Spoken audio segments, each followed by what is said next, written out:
বদলি নিয়ে মামলা। আগের স্কুলে ফেরার নির্দেশ দিয়েছিল কলকাতা হাইকোর্ট। বলেছিল পূর্ব মেদিনীপুর জেলা প্রাথমিক শিক্ষা সংসদের কোনো আইনি অস্তিত্ব নেই। আদালতের নির্দেশে স্কুলে যোগ দিতে গিয়েছিলেন নীলাঞ্জনা মাইতি। সেখানেই তাকে হেনস্থা, কাজে যোগ না দিয়েই বাড়ি ফেরেন। চাঞ্চল্যকর অভিযোগ পূর্ব মেদিনীপুরের এগরায়। স্কুল কর্তৃপক্ষের দাবি, জেলা শিক্ষা সংসদের নির্দেশ না মেলায় ওই শিক্ষিকা স্কুলে যোগ দিতে পারেননি।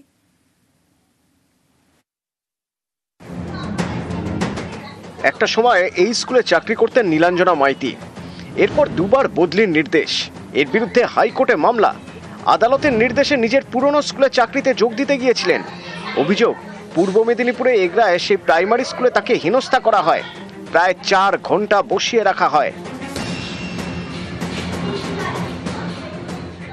চাকরিতে যোগ না দিয়েই বাড়ি ফেরেন। আমাকে 2টো পর্যন্ত বসিয়ে রেখেছেন।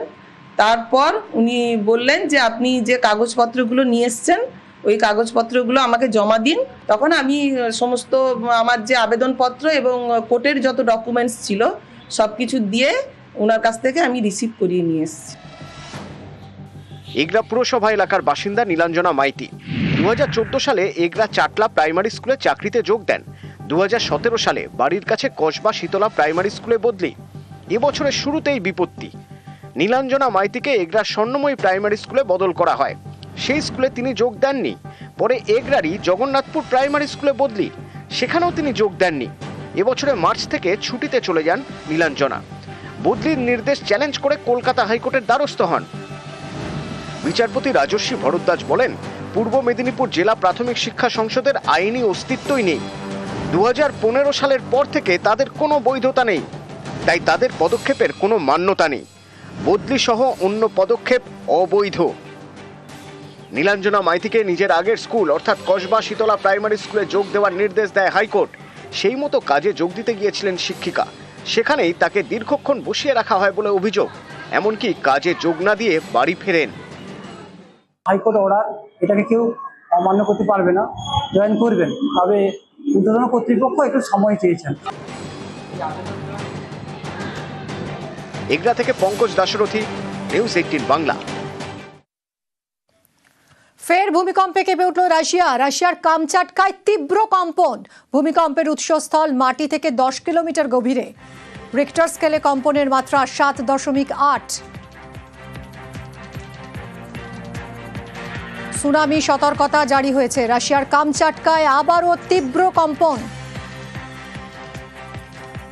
কথা বলবো বিশ্বজিৎ আমাদের প্রতিনিধির সঙ্গে। বিশ্বজিৎ, কোন কোন এলাকা সবচেয়ে ক্ষতিগ্রস্ত হয়েছে? এত বড় সড় মাপের ভূমিকম্প হলো আবার কামচাটকায়।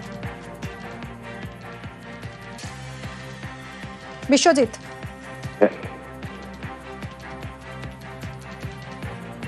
বিশ্বজিতের সঙ্গে যোগাযোগ করব।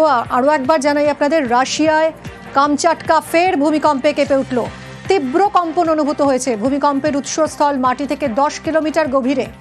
রিক্টার স্কেলে কম্পনের মাত্রা 7.8।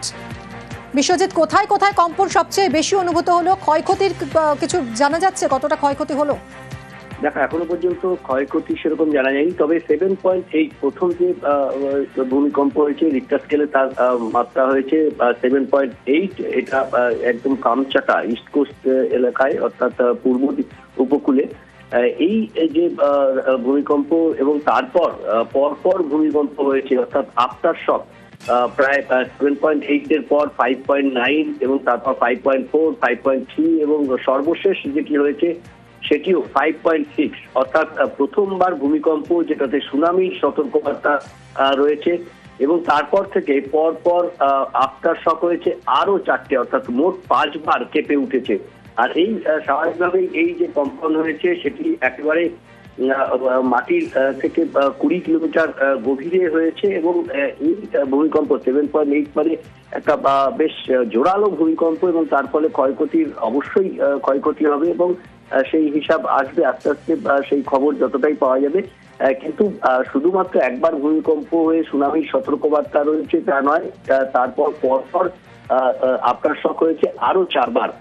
অর্থাৎ এই যে বিশাল একটা ভূমিকম্প হয়েছে 7.8, অর্থাৎ এই মাত্রার ভূমিকম্প এই ভূমিকম্প কিন্তু সবথেকে জোরালো ভূমিকম্প প্রথমে হয়েছে এবং তারপর পরপর আফটার শক হয়েছে আরো 4 বার। ধন্যবাদ বিশ্বজিৎ। নদিয়ার দিকে নজর রাখবো। পাড়ায় কয়েকজনের মধ্যে ঝামেলা হচ্ছিল আর সেই বচসা থামাতে গিয়েছিলেন সঞ্জয় ভৌমিক। সেটাই তার কাল হলো। এমন মারধর করা হলো যে বেঘরে প্রাণটাই চলে গেল। গতকাল হাসপাতালে মৃত্যু হয়েছে এই যুবকের। কথা বলবো রঞ্জিতের সঙ্গে। রঞ্জিত, কি এমন হয়েছিল যে এরকম ভাবে একটা প্রাণ চলে গেল? সঞ্জয় ভৌমিক নবদ্বীপ 6 নম্বর ওয়ার্ডের বাসিন্দা। তিনি রাতে বাড়ি ফিরছিলেন, সেই সময় পাড়ারই ক্লাবের পাশে কয়েকজন যুবক নিজেদের মধ্যে অশান্তি তৈরি করে ঝামেলা করছিল এবং সেই ঝামেলা থামাতে গেছিল সঞ্জয়। যদিও সেই সময় সঞ্জয় সেখান থেকে বাড়ি চলে যায়। ওই রাতে অতি বেশি রাতে সঞ্জয়ের বাড়িতে গিয়ে বেশ কয়েকজন ঘর থেকে টেনে এসে বার করে তাকে ব্যাপক মারধর করে এবং তাকে সেখান থেকে উদ্ধার করে নবদ্বীপ স্টেট হাসপাতালে চিকিৎসার জন্য ভর্তি করানো হলে চিকিৎসা চলাকালীন গতকাল তার মৃত্যু হয়। এই খবর ছড়িয়ে পড়তে কিন্তু এলাকায় ব্যাপক চাঞ্চল্য সৃষ্টি হয়। পরিবারের পক্ষ থেকে দাবি করা হচ্ছে, সঙ্গে থাকো। বিজেপির অভিযোগ এই নিহত ব্যক্তি তাকে উদ্দেশ্য প্রণোদিতভাবে মারা হয়েছে। কি বলছে বিজেপি শুনবো। এই সঞ্জয় ভৌমিক, যিনি আমাদের বিজেপি কার্যকর্তা, তারা উদ্দেশ্য প্রণোদিতভাবে মেরেছে। আমরা এর প্রতিকার চাইছি, আমরা প্রত্যেকের অ্যারেস্ট চাইছি, শাস্তি চাইছি। যতদূর যতই যাব এর আমরা প্রতিকার করতে পারছি। রঞ্জিত, বিজেপি দাবি করছে যে এই নিহত ব্যক্তি বিজেপির কর্মী ছিলেন। হ্যাঁ, একেবারে এই খবর ছড়িয়ে পড়তেই হাসপাতালে ভিড় করে বিজেপি কর্মী সমর্থক নেতৃত্ব। তাদের যা দাবি রয়েছে যে এই সঞ্জয় ভৌমিক তাদের দলের কার্যকর্তা ছিল এবং তাকে ইচ্ছাকৃতভাবে তৃণমূল ছিল দুষ্কৃতী তাকে মারধর করে এবং তার সেই মারধরের পরিণতি মৃত্যু পর্যন্ত হয় এবং এই ঘটনায় রীতিমতো চাঞ্চল্য ছড়ায়। তারা দাবি তুলতে থাকে এই ঘটনায় যারা যুক্ত প্রত্যেককে গ্রেপ্তার করতে হবে। যদিও পরিবারের পক্ষ থেকে দাবি করা হয়েছে আগে রাজনীতি করতো, কিন্তু বর্তমানে সঞ্জয় ভৌমিক রাজনীতি করতো না বলে পরিবার দাবি করছে। যদিও এই ঘটনা এখনো পর্যন্ত কাউকে গ্রেপ্তার করেনি পুলিশ, তবে পুলিশ আশ্বস্ত করেছে এই ঘটনার সাথে যারা যুক্ত রয়েছে তাদের প্রত্যেককেই গ্রেপ্তার করা হবে। ধন্যবাদ রঞ্জিত। আমরা শুনবো নিহতের পরিবার পরিজন কি বলছেন। ওরা আমাদের পাড়ার পার্কে এসে, একটার নাম তারক দেবনাথ ও এমএলএ ড্রাইভার, আর একটা ছেলের নাম গদু, ভালো নাম জয় রায়, ওরা গন্ডগোল করছিল। তা আমার ভাই আর একটা ছেলে চন্দ্রশেখর নামে, সে বলছে তোরা গন্ডগোল করিস না, আমাদের চন্দ্রশেখরকে প্রথমে মেরেছে। ওর বাড়ির পাশে বাড়ি ঢুকে গেছে। আমার ভাই বাইরে গেছে, যাওয়ার পর 1 ঘন্টা পর ভাইকে ঘরের থেকে টেনেছে ওই গদুর, ডাকনাম গদুর, ভালো নাম জয় রায়, ডেকে আমার ভাইকে উঠোনে ফেলেছে, মুখে লাথি মেরেছে, মাথায় মেরেছে। কোনো আক্রোশ নয়, ওরা নিজেরা গন্ডগোল করছে। আমার ভাই বলছে যে তোমরা গন্ডগোল করো না, বাড়ি চলো। এটা আমার ভাইয়ের অপরাধ। রামপুরহাটে বিকৃত কাম শিক্ষক নিজের স্কুলের ক্লাস 7-এর ছাত্রীকে ধর্ষণ করে খুনের অভিযোগে গ্রেফতার। সেই শিক্ষকের বাড়ি থেকে উদ্ধার হয়েছে সেক্স টয়, সেক্স বাড়ানোর ওষুধ, কন্ডম।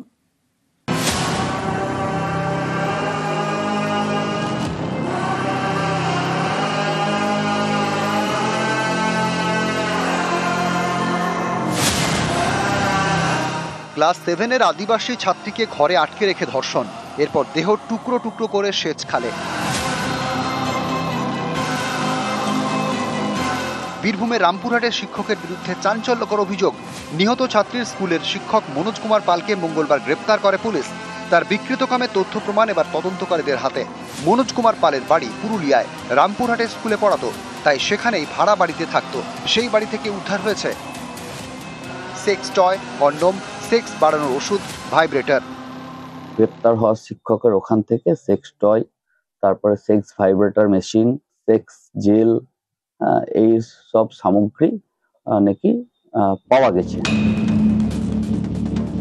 বাড়ি থেকে উদ্ধার সেক্স টয়। সামনে এসেছে শিক্ষকের লালসার নানা কীর্তি। ভাড়া বাড়িতে এক মহিলা কাজ করতেন। অভিযোগ তার সঙ্গেও শারীরিক সম্পর্ক তৈরি করে শিক্ষক মনোজ কুমার পাল।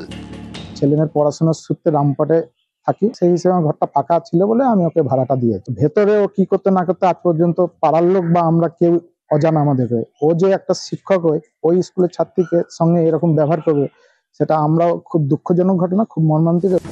বিয়ে করার পরেও একাধিক মহিলার সঙ্গে সম্পর্ক। বিষয়টি জানতে পারেন মনোজের স্ত্রী। এ নিয়ে স্বামী স্ত্রীর মধ্যে তুমুল অশান্তি। 6 বছর আগে ডিভোর্স হয়ে যায়।